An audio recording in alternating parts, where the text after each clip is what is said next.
Herkese salamlar. Bugünkü eventimizdə Shyika bizə öz bilik və bacarıqlarından bir hissə paylaşacaq, hansı ki, game development sahəsində bacarıqlı olan və müəyyən yer tutmuş şəxslərdən etdiyi intervyuları bizimlə paylaşacaq. Ivan, you can start now. Thank you for the introduction, Aidan. Thank you everyone for coming. It is my honor to be here today. Aidan, do we have the recording on? Yes, we have recorded on. You can start, no problem. Wonderful. Thank you. Then let's start.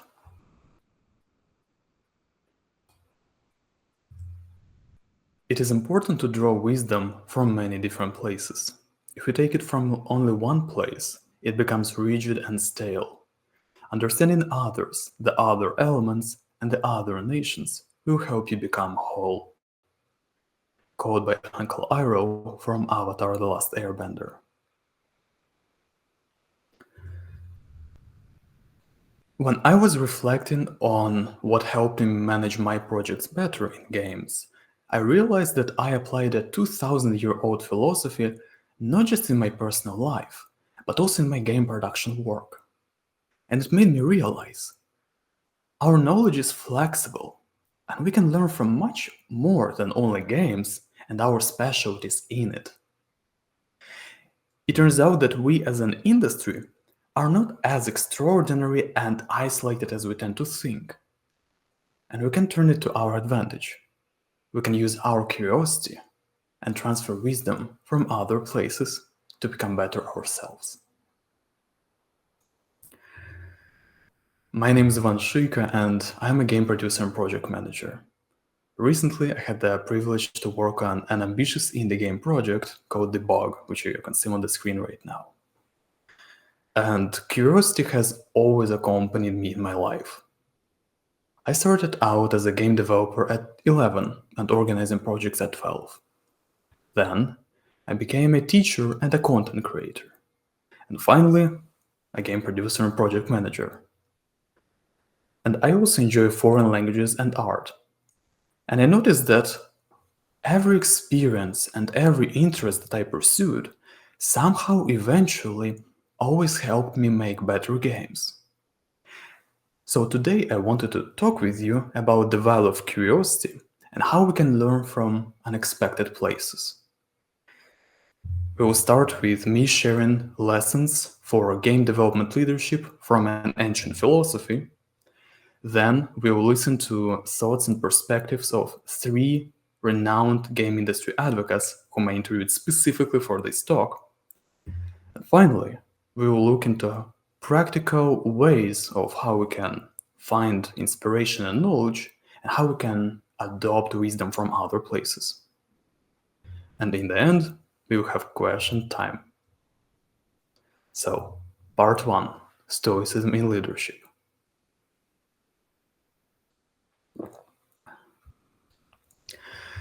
Before we get to the first lesson, let's understand what Stoicism is. So, it is a philosophy that was founded in ancient Greece. And in its essence, it focuses on becoming a better person by improving your actions and character in alignment with high personal standards. And in contrast to what we usually think of philosophy, Stoicism was always meant to be simple and practical. And it has been practiced from antiquity to modern day by all kinds of people, from generals and emperors, by actors and writers of today. With this small intro, let's get to the first lesson. Problems are certain, but their meaning is up to us.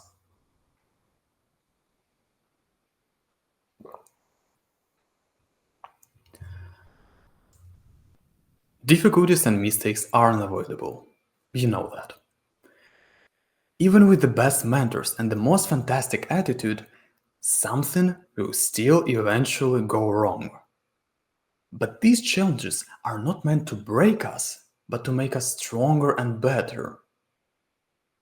If we let them, if we choose to. See, it's important to remember that while we do not control what comes to us, we have complete power over our response to it.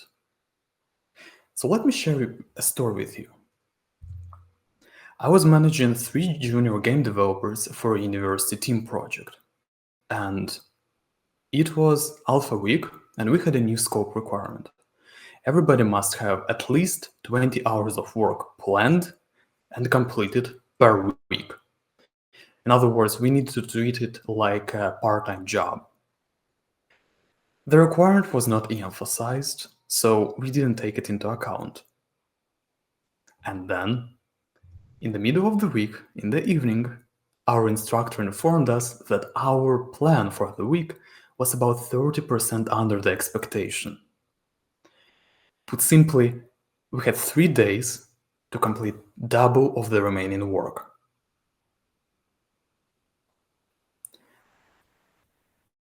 The next 24 hours I spent only with one thought on my mind: finding more work for my team that we can complete without causing feature creep for our game. I went to sleep and I woke up with those same thoughts. By the end of those 24 hours, my team and I had a new plan, and then we united to work tirelessly, trusting each other to do our best. We delivered on Saturday midnight with perfect score. But more importantly, we were no longer just a group of people working together. Even though we were all remote, we became a true team who looks after each other. This difficulty gave us camaraderie. And this was a personal challenge for me as well. Before, I had all the time to review and comment on pretty much anything. But now, as we had much more work, there was no way I could oversee every little detail. However, I saw it as an opportunity to get more comfortable with letting my team be more independent and delegating work to them. My point is, we could let things go as they were without adjusting the plan. We could panic and give up, or we could still change the plan but be mad and resentful about it.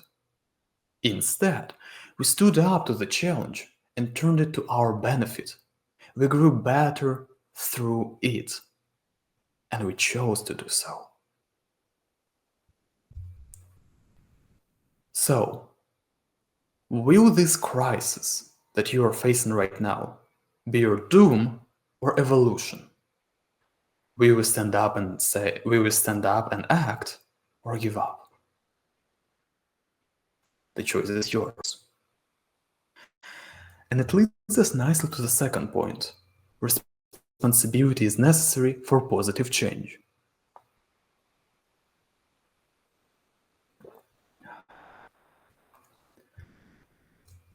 Wherever we go, there is always problems, inconveniences, and rooms for improvement. And none of this can be fixed until somebody takes the responsibility to fix it. Until somebody steps in and says, "This is not okay, and I will do what I can to make it better." This may sound inspiring, but very often we are afraid to do that. Not only it usually promises us extra work, extra effort on our part, but we're also afraid of the risk and the opposition that we might have to face. And these things are real, which is why so many people are afraid. But this fear blinds us from seeing a very fundamental truth.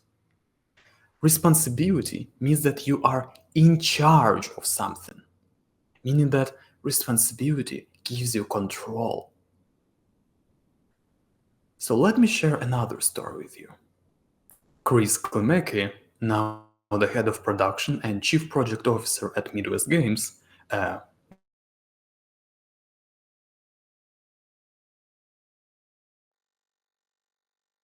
game publishers, the creators of and 3 Shadowrun games. He joined Harebrained Schemes as an executive producer in 2014, and he faced mandated crunch policy. So people consistently worked long hours, and most of the leadership supported it. It was a startup environment where Almost every milestone meant life or death of the company, and it wasn't sustainable like this. Chris didn't want it to continue not for himself, not for anyone else, but only with a few other leaders on his side. He knew that opposing crunch in a crunch-supporting company would be far from easy. He knew that it would be a long and tiring battle with no success guarantee.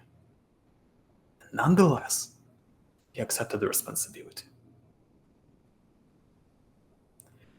It was 8 long months of patiently disputing the effects of crunch, adjusting the workflow, gathering team productivity data, and finally convincing the biggest crunch believers in the harm of chronic overtime. And after those 8 months, crunch was no longer normal. Normal work hours became normal, teams were healthy, and the company enjoyed sustainable productivity without burning out its people. So Chris was successful. But he didn't have to do it. He could have found a valid excuse that he was too busy, that there was too much opposition, or really any other excuse for that reason. But he knew what was the right thing to do, and he was brave to lead the change. And this is the key quality about true leaders. They find an opportunity to make things better. They act on it, and then they take full responsibility for the consequences of their actions. Because they know that the only way to change things for the better starts with taking responsibility for it.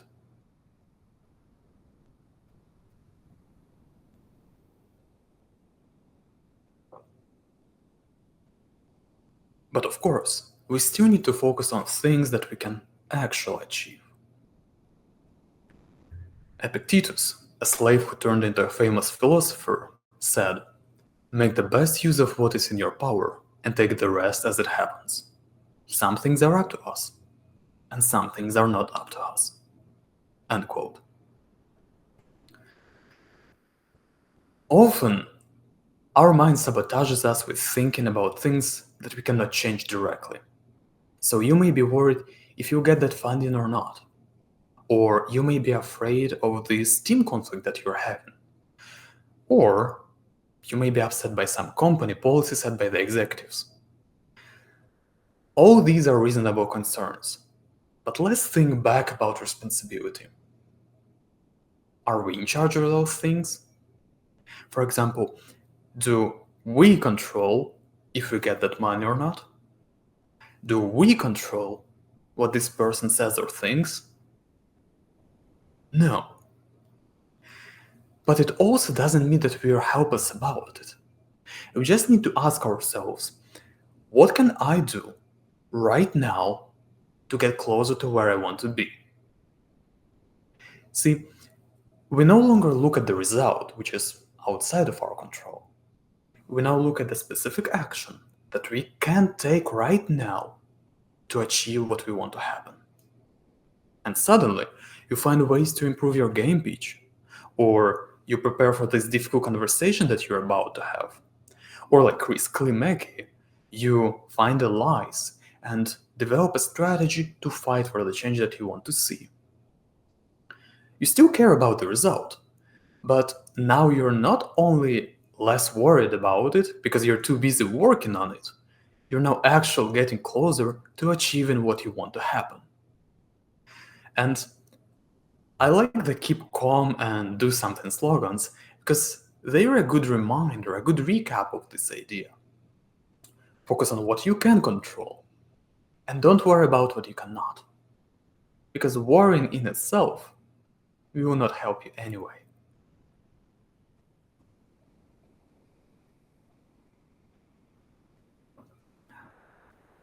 Let's recap. So first, we do not control what comes to us, but we choose how we respond to it. We choose if our challenges makes us weaker or stronger and better. 2. Responsibility gives you power over the status quo, and change starts with taking responsibility for it. And finally, focus on what you can control and don't worry about what's outside of it. These ideas are taken directly from a 2000-year-old philosophy, and I apply them in game leadership today in my game production work. I was curious to hear similar experiences and other perspectives, so I interviewed 3 remarkable game industry professionals. Moving on to part 2.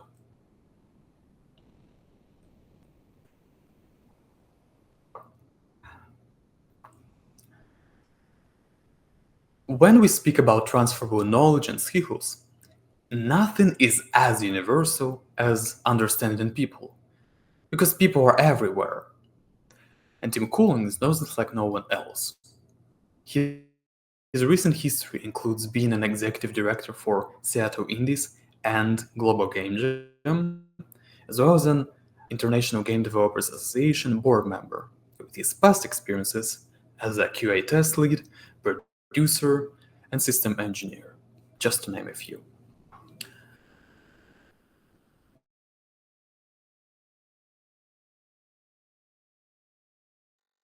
Background, when he switched to games, how he used throughout all these years was different. It was empathy. See, in college, Tim studied to be a high school teacher, so there he learned what kinds of leadership exist, how people learn, and how to manage and resolve conflicts. And he continued to study about people in his other roles.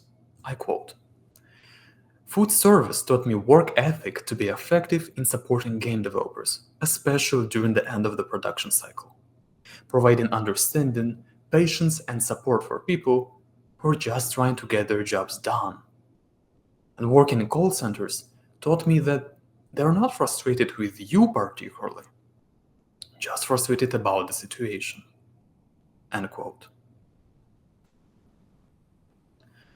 So, above any particular hard skills, it was leadership and team support that Tim ended up using throughout all these years in whichever roles he had. And when I asked him about what surprisingly helped him do his work better, he spoke about introspection. I quote, "Things I've learned about myself have been helpful to relate to other people and the struggles in their lives.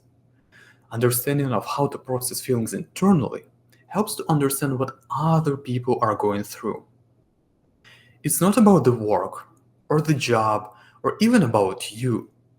It's about giving people the space to express themselves and exist, feeling that they will not be judged."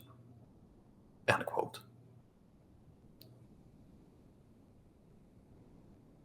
Understanding yourself, your strengths, weaknesses, patterns, and peculiarities allows you to work best with others and enables the best collaboration. In other words, our full personal potential is unlocked by and starts with internal work. So introspection is like our first step toward our full potential. Next, we can get better at our specialties, at our hard skills. And for this, we can learn from other industries.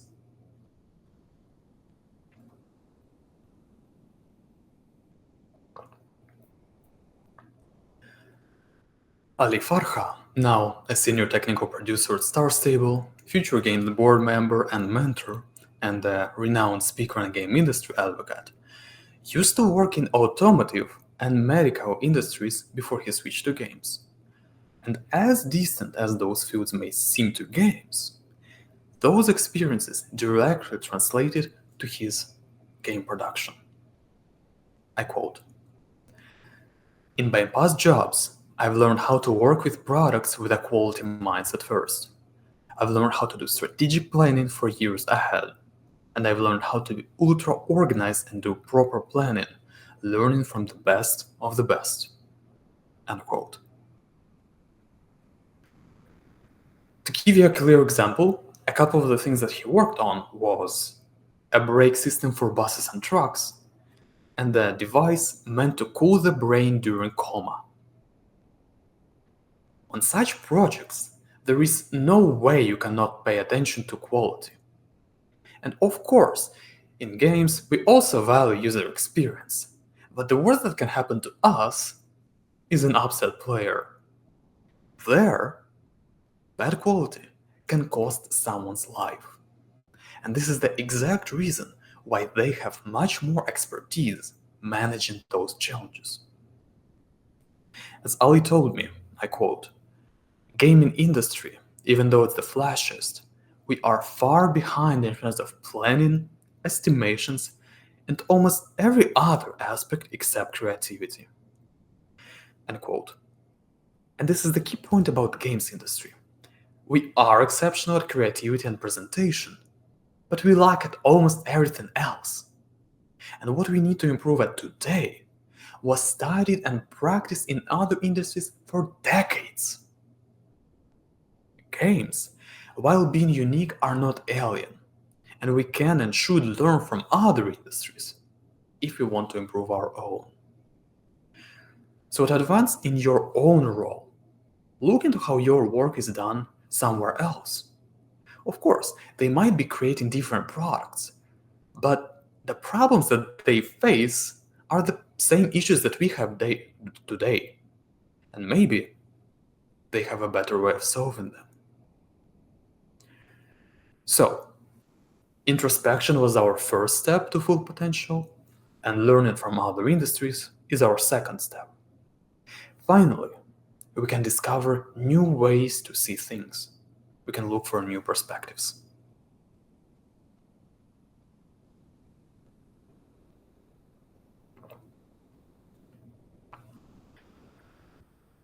Kate Edwards has been in the games industry for over 30 years, making sure that in cultures all around the world felt and were represented right across all industries.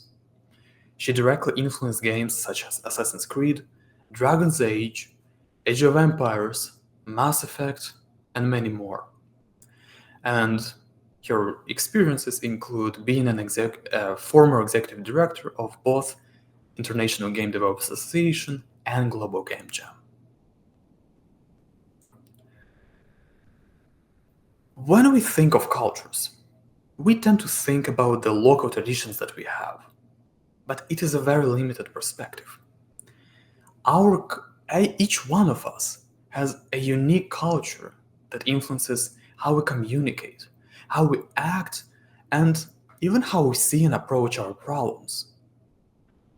And our culture is influenced not only by our local traditions, but also by our family, friends, knowledge, interests, and experience, as a group and as an individual. So, a culture is an individual perspective of the world based on our experiences and knowledge. And other disciplines and industries have their own cultures, their own ways of thinking. So when you learn from them, you get to solve more problems and communicate better because you essentially adopt their wisdom and thought process.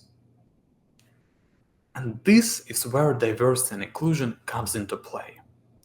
It is a very important and noble movement that is growing rapidly in attention recently.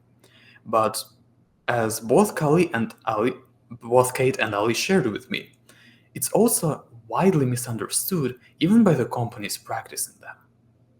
I quote, we tend to focus on the representation and the externals.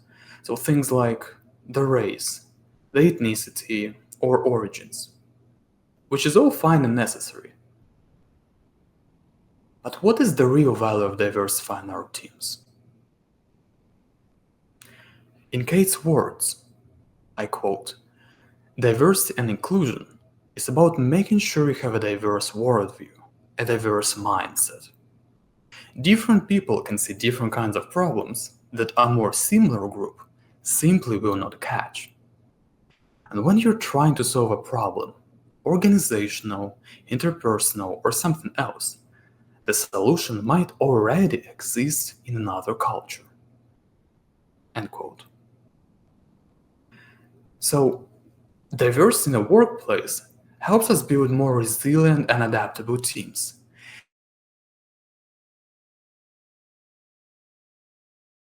But on a lower level, diversity is about the adaptability that applies not only to organizations, but also to each one of us. You not only get the knowledge, but a new perspective to identify problems and innovative solutions.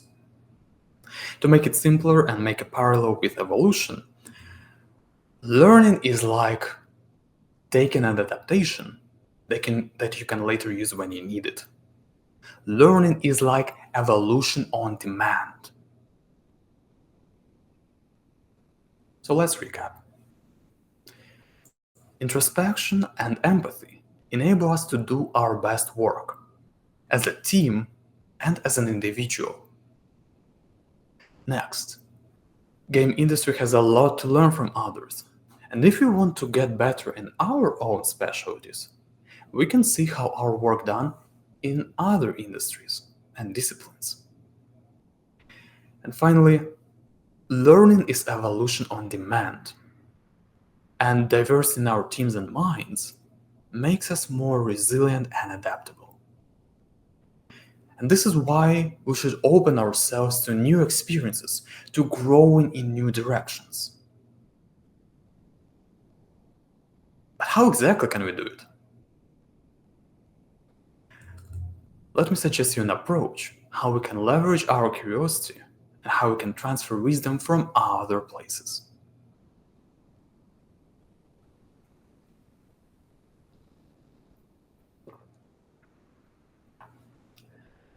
So before we act on our inspiration or adopt, adjust any wisdom for our purposes, we first need to find this inspiration or knowledge. There are many ways to do so, some of them are quite predictable. For example, you can attend interest-based events, so things like local conventions, game jams, or any other events that interest you. There, you'll always find something new for yourself, and you'll meet like-minded people. You can read books, which are a great way to study complex subjects. And in general, you can leave your comfort zone a little. It doesn't necessarily mean that you need to do something you dislike. Rather, do things in an unusual way for you. For example, go a different route home or go to a different grocery store. Because you never know when and where you'll find the next big thing or person who will inspire you. But above any specifics, just make time for your interests. You don't need any fancy systems to keep you inspired.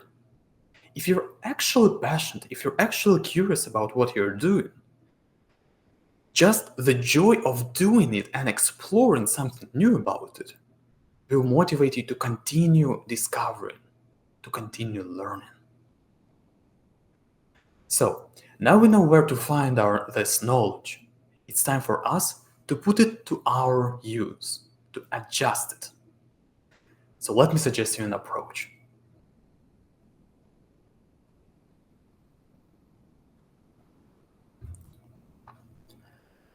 First of all, wisdom and expertise is not random, obviously.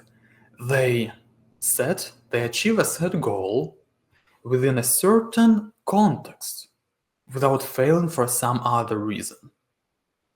And instead of taking these decisions for granted, we can break them down into their intention, context, and strategy. So first we look at the intention. What were people trying to achieve? What was the problem that they were trying to solve? Next, we look at the context. So things like, what were the values that these people were guided by? What were the limitations that their company or team had? what were the global and industry trends at the time, and what could unexpectedly go wrong or well to help them. So, what were the risks? And based on those two, we look at the strategy. So, how you achieve the goal within a certain situation. And then we also look at the outcomes of the results of that strategy that we are analyzing. Such a breakdown shows us that expertise and innovation is not some unexplainable, exclusive genius, but logical and even methodical conclusions that arise mostly from understanding what situation you're in and being resourceful about it. Of course, good luck can help you, but it will be useless if you don't understand what your goal is, what you're trying to achieve, or what the situation is for you. And then to put this knowledge to our practice, we can first understand what our goals and contexts are. We can compare the differences between the two, and we can come up with our own modified strategy. And the beauty of this approach is that it applies to both concrete systems and to abstract ideas. The difference is, the more differences you have, the more abstract your thinking becomes, and you start to pay less attention to the specific actions taken and more toward the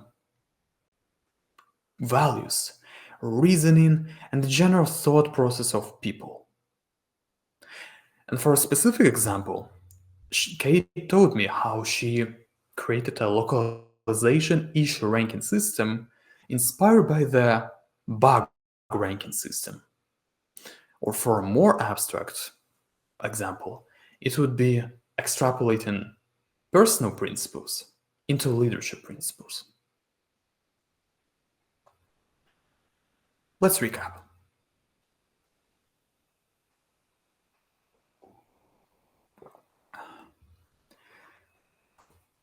To expand our horizons, we only need to follow our curiosity and step out a little of our comfort zone.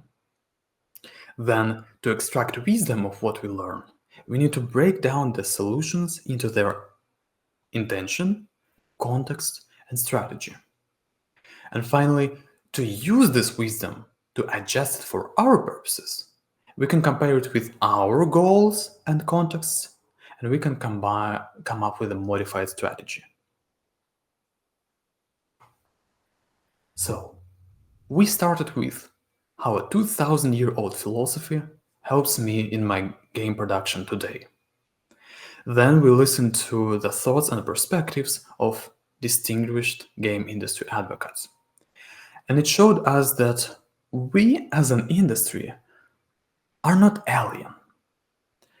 We can and should learn from other industries if we want to improve in our own.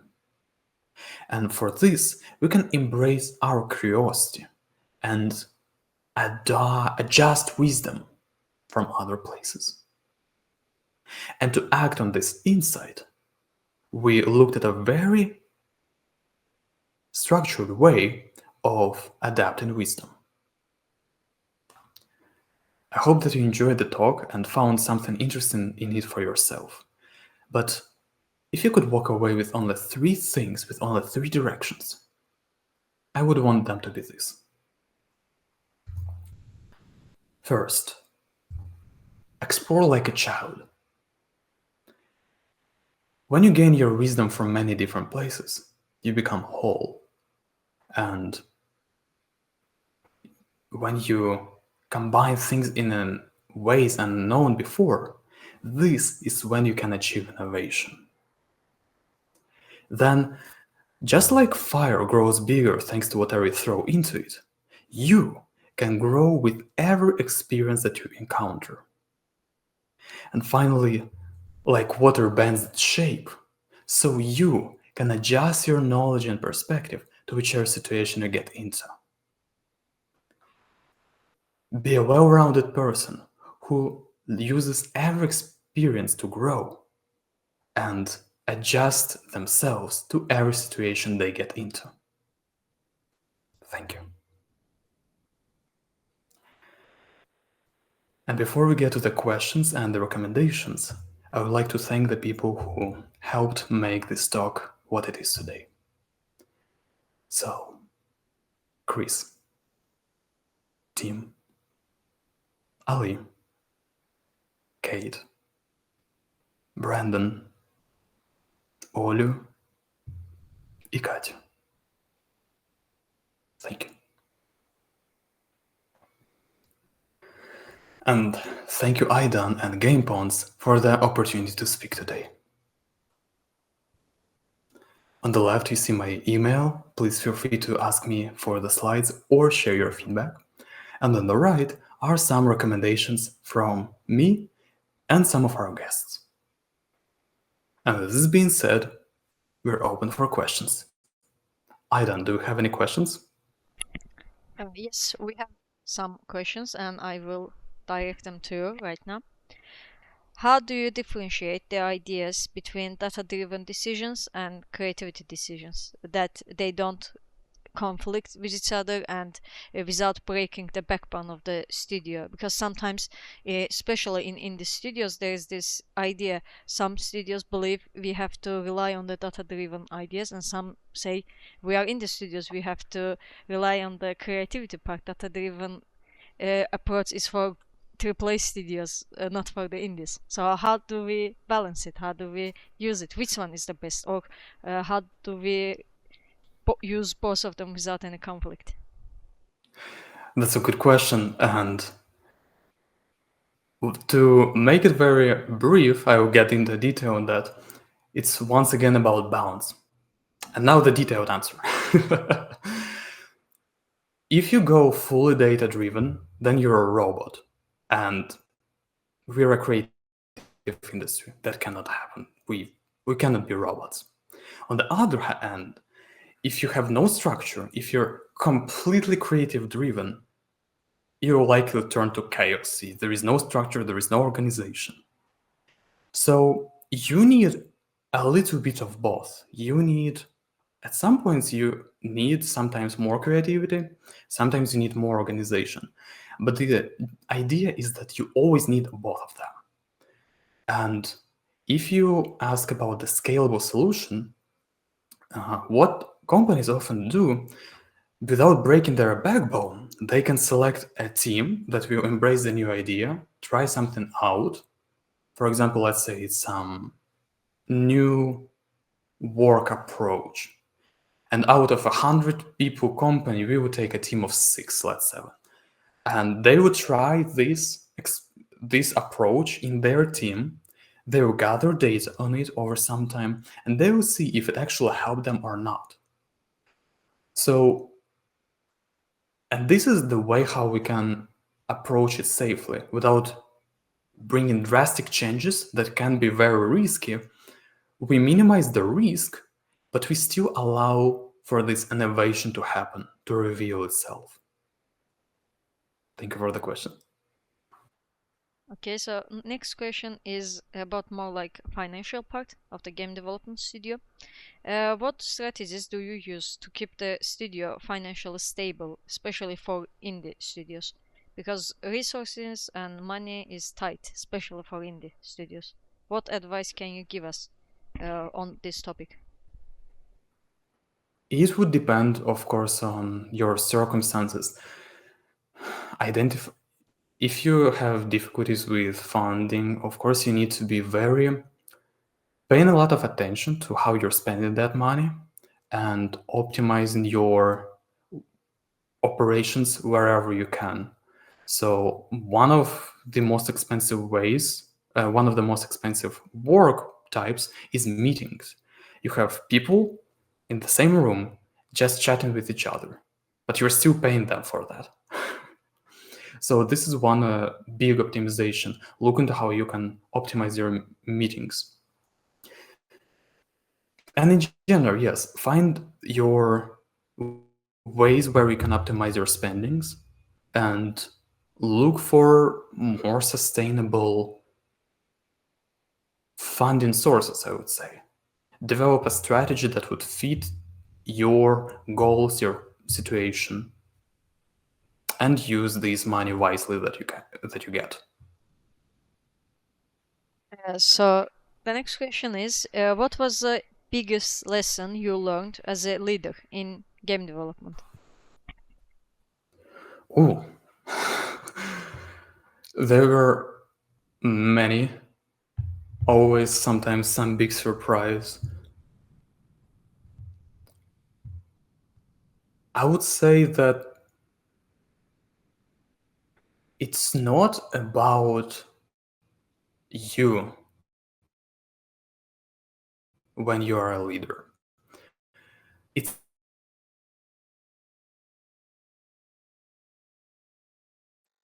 not as I'm managing others different.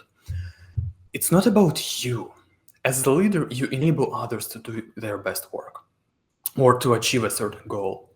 Of course, you are contributing in a very significant manner. You are helping those things come true.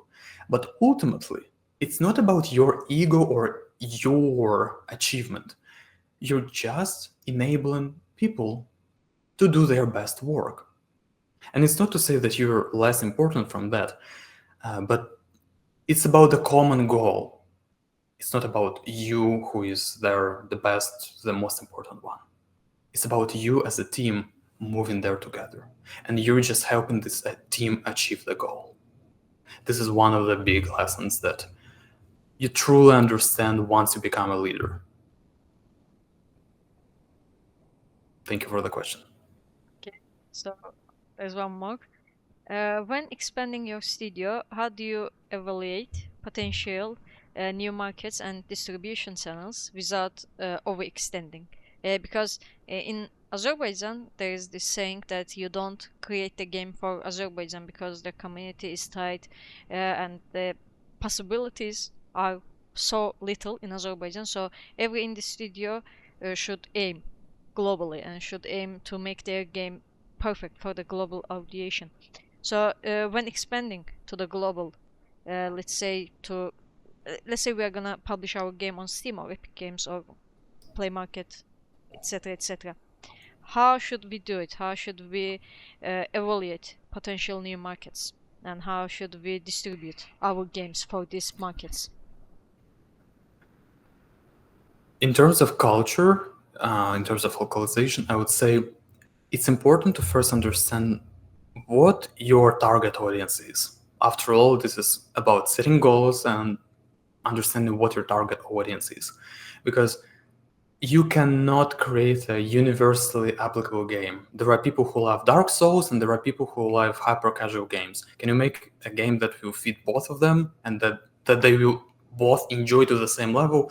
More likely, no. And it can go into more geographical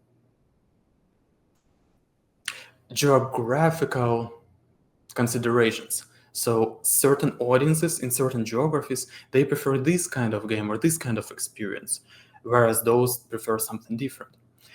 I would say when you are going to different markets, you need consultants, of course, to understand what this other market is, because if you're not from there, you need a consultant for that.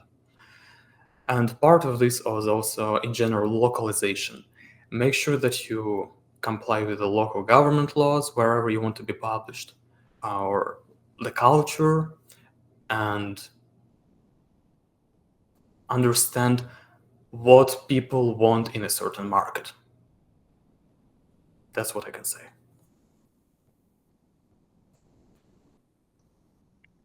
Okay, Mhm. that's the end of the questions. And I have a bonus slide for everyone. I have a bonus slide for everyone. Yes, this idea of a well-rounded person that I was speaking about is not something new. For ages, we were encouraged to grow in different directions to become a well-rounded person. And for example, samurai, they were not only warriors. As part of their training, they also had spiritual and intellectual pursuits. This is why we often see in popular media, popular culture, them practicing their calligraphy or speaking wisdom to each other. Because for samurai, that was the way how you become a complete balanced person. And another example is Leonardo da Vinci. For some, he is an artist, for others, he's an inventor. But in reality, he didn't differentiate between the two. For Leonardo da Vinci, science and invention and art, they were just like different faces of the same thing. So this was the bonus slide. If there are no more questions, thank you everyone for coming. And once again, thank you Gamepons for the opportunity to speak. Also, thank you for giving time and making this great presentation for us and for our community. We are looking forward for our other events, possible future events. So thank you again. And I see there is no more questions, so let's not take any more time of yours. Have a nice day. Yeah, so it was my honor, and hoş günler. Hoş günler.